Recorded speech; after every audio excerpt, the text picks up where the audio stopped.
श्री चैतन्य महाप्रभु की शिक्षा के अनुसार जैसे हम किसी पौधे को उगाते हैं तो उस पौधे में हमें रोज जल डालना होता है। यदि आप पौधे में जल डालना बंद कर दो वह पौधा सूख जाता है। ठीक उसी प्रकार हम और आप जो भक्ति करते हैं ये भक्ति एक पौधे जैसी है और इस भक्ति रूपी पौधे में हमें रोज जल डालना होगा। और यदि भक्ति रूपी पौधे में जल नहीं डालेंगे भक्ति सूख जाएगी। और वो जल क्या है?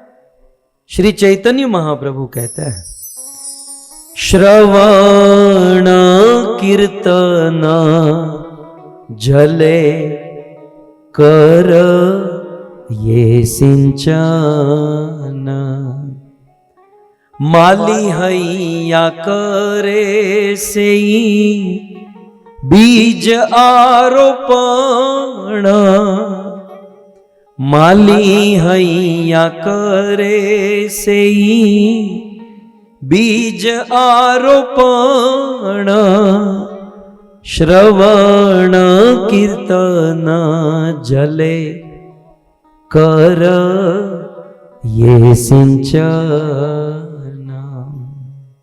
वैसे तो श्री चैतन्य महाप्रभु ने बड़े मूल से रूप गोस्वामी को कहा कि संसार में अनंत अनंत जीव भ्रमण करते हैं, एत ब्रह्मांड भरी अनंत जीव गण 84 लक्षते जीव कर ये भ्रमण। कुछ देर के लिए आप विचार करो कि इस पृथ्वी में इस ब्रह्मांड में कितने जीव है। आप जानते हैं आपके पूरे यूके में जितने जीव है ना उतने जीव जंतु, आपके पूरे यूके में जितने मनुष्य है उतने जीव जंतु केवल इस मंदिर में है। छोटे छोटे बड़े बारीक हम और आप बैठे हमारे आपके बीच में कितने जीव जंतु भ्रमण करते हैं जो हमें दिखाई नहीं देते। असंख्य जीव। उस जीव की थोड़ी सी और डिटेल में जाऊं तो 9 लाख प्रकार के जीव पानी में रहते हैं। 9 लाख प्रकार। एक प्रकार में करोड़ों जीव हो सकते हैं। जिसे एक प्रकार डॉल्फिन, कितनी सारी डॉल्फिन पानी में होगी। दूसरे प्रकार का पानी में जल में रहने वाला जीव मगरमच्छ, कछुआ, शार्क। ऐसे 9 लाख प्रकार के जीव पानी में, 10 लाख प्रकार के जीव उड़ने वाले पक्षी के रूप में, 20 लाख प्रकार के पेड़ और पौधे, 11 लाख प्रकार के छोटे छोटे कीड़े मकोड़े, 30 लाख प्रकार के जीव 4 पांव पर चलने वाले। इस प्रकार से 80 लाख योनि में करोड़ों करोड़ों जीव भ्रमण कर रहे हैं। आप विचार करो उन करोड़ों करोड़ों जीवों में भगवान श्री कृष्ण की भक्ति करने वाले कितने हैं। इसलिए श्री चैतन्य महाप्रभु को कहना पड़ा ब्रह्मांड भ्रमिते। इस ब्रह्मांड में करोड़ों जीव भ्रमण कर रहे हैं लेकिन ब्रह्मांड भ्रमिते कौन? कोई एक भाग्यवान जीव। विदुर प्रभु, ब्रह्मांड भ्रमिते कौन भाग्यवान जीव? कोई एक भाग्यशाली जीव होता है जिसे गुरु और कृष्ण की कृपा से भक्ति का बीज प्राप्त होता है। इस न्याय के अनुसार तो हम सब लोग करोड़ों में एक हैं। हमें भक्ति का बीज प्राप्त हुआ है। अब इस भक्ति के बीज को पनपाने के लिए, इसे उगाने के लिए इसमें रोज श्रवण और कीर्तन करना होगा। और रोज श्रवण कीर्तन करेंगे, ये भक्ति का बीज फलीभूत होगा। धीरे धीरे ये लता बढ़ेगी और बढ़ते बढ़ते इस ब्रह्मांड को भेद कर आध्यात्मिक जगत में भगवान के चरणों तक पहुंच जाएगी। और फिर एक दिन ऐसी अवस्था आएगी कि हम यहां पर श्रवण कीर्तन करेंगे, भक्ति करेंगे और उस लता पर प्रेम रूपी फल उगेगा। उस प्रेम फल का हम आस्वादन करेंगे। लेकिन उस अवस्था में भी यहां पर साधक भक्त श्रवण और कीर्तन बंद नहीं करेगा। ये जो कथा सुन रहे हैं ना, किसी भी अवस्था में पहुंचकर इस कार्य को हमें निरंतर करते रहना है। सो श्रवण और कीर्तन सो परम सौभाग्य है। भक्ति को बढ़ाने वाली यह सुंदर प्रक्रिया है भगवत कथा, जिसका हम सब श्रवण कर रहे हैं। श्रीमद् भागवत के 6ठ स्कंद में हमने सुना किस प्रकार परीक्षित महाराज ने कहा कि नरक से मुक्त होने का उपाय बताइए। तो सुखदेव गोस्वामी ने कहा, पापों से मुक्त होने का, नरक में जाने से बचने का सरल उपाय भगवान का नाम है। और आप लोगों ने बड़े श्रद्धा से, बड़े भाव से हरि नाम को स्वीकार किया। मैं आप सबको शुभकामना दूंगा। आप सब के लिए भगवान और भागवत को प्रार्थना करूंगा कि आपने जो जो संकल्प लिया है वो संकल्प पूर्ण हो। लेकिन परीक्षित महाराज को थोड़ी देर के लिए संशय हुआ कि कोई व्यक्ति इतना पाप करता है और वो पाप केवल भगवान के नाम से मुक्त हो जाता है। सुखदेव जी ने कहा कि भगवान का एक नाम हमारे सारे पापों को मिटा देता है। परीक्षित महाराज को जब संशय हुआ तब श्रीमद् भागवत में सुखदेव जी ने महाराज परीक्षित को एक कथा सुनाई। सुखदेव जी कहते हैं, कान्य कुब्ज द्विज कश्चित, कोई एक द्विज, एक ब्राह्मण कान्य कुब्ज कन्नौज नाम के गांव में रहता था और उसका नाम था दासीपति अजामिल। अजामिल नाम का ब्राह्मण था। वेद पाठी ब्राह्मण था, सुसंस्कृत था, माता पिता की सेवा करने वाला। एक दिन पिताजी ने यज्ञ करने के लिए वन में समीधा कुछ लकड़े लाने को भेजा। वो अजामिल बालक वन में गया, लकड़े काटकर उस बोरी को सिर पर चढ़ाकर वापस लौट रहा था। उस समय उस अजामिल ने एक दृश्य देखा। दृश्य कैसा था? एक शूद्र किसी नृत्यांगना के साथ विहार कर रहा था। दोनों ने शराब पी रखी थी, दोनों शराब के नशे में चूर थे, आंखें घूम रही थी, आलिंगन कर रहे थे, एक दूसरे को चुंबन कर रहे थे। और अजामिल ने जब यह दृश्य देखा तो माता पिता के संस्कार के कारण पहली दृष्टि में तो उन्होंने अपने आप को वहां से मोड़ लिया कि नहीं, ये गलत है। परंतु बुरे दृश्य का प्रभाव हमारे मन पर बहुत गहरी छाप छोड़ देता है। वो दृश्य देखकर अपना मुंह फेर लिया, लेकिन फिर भी वो दृश्य दिमाग में चप गया। मुड़ मुड़ के अजामिल देखने लगा। अजामिल अपने आप को रोकने का बड़ा प्रयास किया, लेकिन रोक नहीं पाया। उस बोरी में से एक लकड़ा निकाला, उस आदमी के मस्तक पर मारा तो मर गया।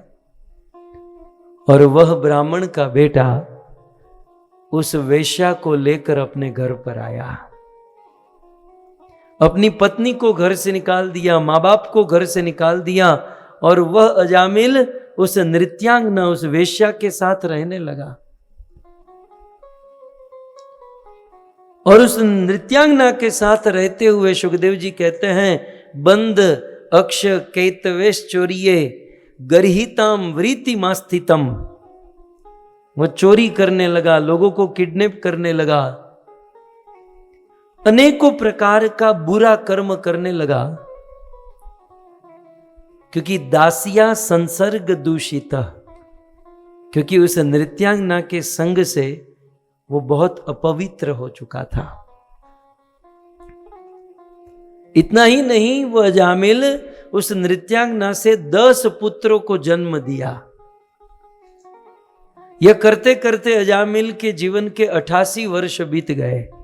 कितने साल का हुआ? 88 साल का। और 88 साल की उम्र में उस नृत्यांगना के गर्भ से एक बालक को जन्म दिया। उस ताजे बालक का जन्म हुआ था और एक दिन अजामिल चोरी करने के लिए वन में गया और उसी समय कोई साधु संत की मंडली कीर्तन करते करते कन्नौज कानपुर अजामिल के गांव में आई और सीधे अजामिल का दरवाजा खटखटाया। उस नृत्यांगना ने दरवाजा खोला, बोले यहां पर साधुओं की सेवा होती है, भूख लगी है। नृत्यांगना ने कहा कि बिल्कुल रॉन्ग नंबर लगा है, शुक्र मनाओ मेरा पति घर पर नहीं है। यदि मेरा पति घर पर होता तो तुम सब हैंडीकैप होकर वापस जाते हैं, लेकिन अब हमारे द्वार पर आ ही गए हो, तो जब तक मेरा पति आ जाए उसके पहले मैं तुम्हारी सेवा करती हूं। साधु संत घर पर आए, बोले क्या चाहिए? बोले काम करो, कच्चा सीधा आटा दे दो, हम खुद भोजन पका कर खा लेंगे। तो साधु संतों की मंडली भोजन पका रही थी और पकाते हुए कीर्तन कर रही थी। बहुत सुंदर भोजन किया और कुछ समय के बाद जब वो वापस लौटने लगे तो उन साधुओं ने उस नृत्यांगना को कहा कि आपका धन्यवाद, आपने हमारा बहुत सुंदर सेवा की। अब देने के लिए हमारे पास कुछ नहीं है, लेकिन आपके हाथ में जो बालक है वो किसका है? अजामिल 88 साल का होगा तो ये माताजी 80 साल की होगी, और 80 साल की माताजी के हाथ में 10 दिन का लड़का यदि हो तो स्वाभाविक हमारे मन में होता है ना कि आपका पोता होगा, आपका ग्रैंडसन होगा। इसलिए संतों ने पूछा कि आपके हाथ में ये जो बच्चा है किसका है? उस वेश्या ने कहा, नृत्यांगना ने कहा कि ये मेरा बच्चा है। अच्छा इसका नाम रखा आपने? बोले नाम नहीं रखा। तो बोले साधुओं ने कहा हमारे पास तो कुछ है नहीं, लेकिन हम आपके बच्चे का नाम रख दे? बोले रख दो, आज नहीं तो कल तो रखना ही है। बोले तो ठीक है, आज से तुम्हारे बच्चे का नाम है नारायण। श्री नारायण भगवान की। कुछ देर संतों की सेवा की तो संतों ने उस पापी के बच्चे का नाम नारायण रख दिया और संत लोग चले गए। किसी ने अजामिल को कहा कि तेरे घर पर साधु संत आए। अजामिल तो दौड़ कर आया, उसकी जात का साधु मारू, मेरे घर पे साधु? आज साधुओं को छोड़ूंगा नहीं, उसके मृदंग जान सब फोड़ दूंगा। अजामिल दौड़कर घर पर आया, पत्नी ने दरवाजा खोला, बोले सुना है साधु आए हैं? पत्नी ने कहा कि वो आए थे लेकिन चले गए। लेकिन वो साधु जो है ना, हमारे बच्चे का नाम रख के गए हैं।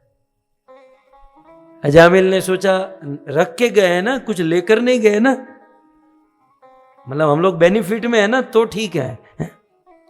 वो कुछ ना कुछ देकर गए ना, नाम देकर गए ना, तो आज नहीं तो कल हमें गूगल करना ही था, खोजना ही था, तो उन्होंने दे दिया। क्या नाम रखा है? तब वो नृत्यांगना बोली कि उन लोगों ने हमारे बच्चे का नाम नारायण रखा है। दुनिया का सबसे बड़ा पापी जिसके कान में आज पहली बार भगवान का नाम गया। सुखदेव गोस्वामी कहते हैं कि वह पापी अपने जीवन में पहली बार भगवान का नाम, वैसे भगवान का नाम नहीं, अपने बेटे का नाम, लेकिन बेटे का नाम भगवान के नाम से था, तो वह बोला कि नारायण मातुर अंकात मम अंक आगच्छ, हे नारायण अपनी मां के गोद से मेरी गोद में आ जाओ। फिर तो अजामिल अपने उस छोटे बच्चे से बहुत प्रेम करता था, अपनी पत्नी को। नारायण कहाँ गया? नारायण ने खा लिया? नारायण क्या कर रहा है? नारायण को नहला दो, नारायण को यहां भेजो। नारायण नारायण का कीर्तन होने लगा। इस प्रसंग में मुझे एक मैसेज आपको देना है कि अजामिल कितना बड़ा पापी। मैं तो बहुत शॉर्टकट में आपको ये सब बता रहा हूं। केवल अजामिल प्रसंग पर 7 दिन की भागवत हो सकती है कि अजामिल इतना बड़ा पापी, लेकिन फिर भी उसका नाम भागवत में आ गया। आप देखो तो सही, हम लोग पापी की कथा कर रहे हैं। इतने बड़े पापी का आधा घंटा हमने ले लिया इस पापी के लिए। इतना बड़ा पापी अपना नाम भागवत में दर्ज करा दिया। कारण क्या था? वो खुद पापी था, लेकिन उसके बेटे का नाम भगवान के नाम से रखा हुआ था। सो भक्तों, हमें भी अपने बच्चों के नाम चिंटू, मिंटू, पिंटू, टॉमी ये सब नहीं रखने चाहिए। अपने बच्चों के नाम भगवान के नाम से रखने चाहिए, ताकि बच्चों के बहाने भी हमारे घर पर प्रभु कीर्तन हो, भगवान के नाम का उच्चारण हो। अब सुनिए भगवान के नाम की महिमा सुनिए। अब अजामिल अपने बेटे में आसक्त था, पूर्ण रूप से अटैच था, और एक दिन मौत अजामिल के जीवन में आ गई। अजामिल का अंतिम दिन है आज, अंधेरी रात है, बच्चा नीचे खेल रहा है, अजामिल मरण शैया पर सोया हुआ है। और सुखदेव गोस्वामी कहते हैं कि सपास हस्तान 3 दृष्टवा ऊर्ध्व रोमणम वक्रतुंडम आत्मानम नेतुमागतान। यमराज के 3 दूत काजल के पहाड़ के समान विशाल हाथ में रस्सी लेकर अजामिल को मारने के लिए, उस आत्मा को लेने के लिए वहां पर पहुंच गए। अजामिल दूर से देख रहा है कि कोई 3 भयंकर पुरुष आ रहे हैं। इस समय भी अजामिल को अपने बेटे की चिंता है कि कहीं मेरा बेटा नारायण ये तीनों को देखकर डर न जाए। अब अजामिल ये सोच ही रहा था मेरे बेटे का क्या होगा, वो खेल रहा था क्या होगा क्या होगा। वो तीनों अजामिल के पास पहुंचे, और आत्मा का स्थान हमारे हृदय में है, और वो यमराज के दूत अजामिल को उस हृदय से उस आत्मा को खींच रहे थे। और उसी समय अजामिल अपने बच्चे को बचाने के लिए बच्चे का नाम बोला। उसका भाव यह था कि नारायण तुम यहां से भाग जाओ, नहीं तो तुम डर जाओगे। सो अजामिल प्लावितेन मरण अवस्था में था, इसलिए टूटते हुए शब्द में बोला नारायण। आगे तो कुछ बोल ही नहीं पाया, तुम चले जाओ ऐसा बोलना था, लेकिन केवल इतना बोला नारायण। और अजामिल का नारायण बोलना और यमराज के दूतों का उसका दिल से निकालना। तो कहते हैं कि मरते समय अजामिल भगवान का नहीं, अपने बेटे का नाम, लेकिन उसका नाम भगवान के नाम से था, वो अजामिल नारायण बोला। तो उसी समय भगवान विष्णु के 4 पार्षद शंख चक्र गदा पद्म लेकर वहां पर प्रकट हो गए, और अपने हाथों में तलवार दिखाकर उस यमराज के दूतों को वहां से भगा दिए। यमराज के दूतों ने कहा कि तुम जो भी हो, ये बहुत बड़ा पापी है, और तुम पापी का पक्ष ले रहे हो। भगवान विष्णु के पार्षदों ने कहा कि ये पापी नहीं, ये साधु है, बहुत बड़ा डिवोटी है। क्यों? क्योंकि मरते हुए हमारे प्रभु का नाम, भगवान का नाम ले रहा है। यमराज के दूतों ने कहा तुमको गलतफहमी हो रही है, ये तुम्हारे भगवान का नाम नहीं ले रहा, ये अपने बेटे का नाम ले रहा है। तब भगवान विष्णु के पार्षदों ने कहा कि हमें पहले ये बताओ कि भगवान का नाम पहले नारायण पड़ा कि इसके बच्चे का नाम पहले नारायण पड़ा। ऑब्वियसली भगवान का नाम नारायण पहले पड़ा। तो सुनो, सिद्धांत सुनो कि इस दुनिया में कोई किसी भी बहाने भगवान का नाम लेता है तो भगवान यही कंसीडर करते हैं कि ये मेरा नाम ले रहा है। किसी भी बहाने, किसी को गाली देते ये साला रामू बहुत बेकार है, ऐसा भी कोई रामू बोल दे, राम बोल दे, कृष्ण बोल दे, किसी भी बहाने कोई भगवान का नाम लेता है तो भगवान यही सोचते हैं कि मेरा नाम ले रहा है। तो इस प्रकार भगवान विष्णु के पार्षदों ने यमराज के दूतों को वहां से भगा दिया और यहां अजामिल मरने से बच गया और नरक में जाने से बच गया। सुखदेव गोस्वामी कहते हैं, परीक्षित, अजामिल जीवन भर पाप किया था और मरते समय भगवान का नाम लिया, फिर भी नरक में जाने से बच गया। हम लोग पाप करते हैं लेकिन अजामिल जितना तो पाप नहीं करते हैं। वो केवल मरते समय भगवान का नाम लिया, नरक में जाने से बच गया।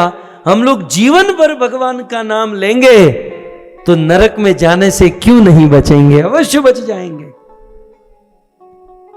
अजामिल अपने पुत्र के बहाने भगवान का नाम लिया, फिर भी नरक में जाने से बच गया। यदि हम लोग भगवान का स्मरण करके भगवान का नाम लेंगे तो नरक में जाने से क्यों नहीं बचेंगे।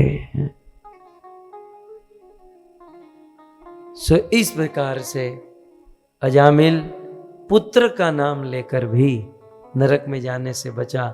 हम और आप भाव और प्रेम से यदि भगवान का, एक आचार्य ने तो ये कहा कि अजामिल को बचाने के लिए 4 दूत आए, 4 पार्षद विष्णु के। क्यों? क्योंकि अजामिल ने मरते समय भगवान का 4 अक्षर का नाम लिया, ना, रा, य, णा। अजामिल 4 अक्षर बोला तो 4 विष्णु के पार्षद आए। हम तो हजारों बार भगवान का नाम लेंगे तो हमें लेने के लिए भगवान के कितने पार्षद आएंगे, हैं? न जाने कितने दूत आएंगे। सो इसमें कोई संशय नहीं है कि भगवान का नाम लेने वाला भगवान की प्राप्ति करे।